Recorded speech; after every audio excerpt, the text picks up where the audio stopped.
آیستگی لعین هرچی شوخی دارد احکام دین شوخی ندارد.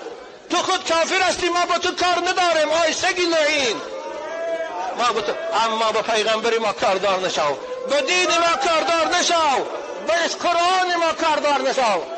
والله ما تحقیر خودمان میبرداریم. ما را کسی حقارت کنه صبر بکنم.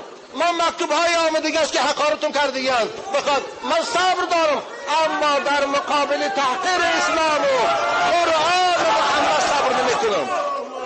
خدا از ما طلب کرده است که محمد یاردم کنیم. خدا از ما پیروان قرآن بندگانش طلب کرده است که محمد پشتیبانی کنیم. شما خاموش میستید؟ نویسندگان محترم یگان مقاله ننوشتید؟ شاعرای محترم یگان مقابله ننوشتید؟ علماهای محترم یگان موعظه نکردید؟ فقط خدا چی بگیم ما را؟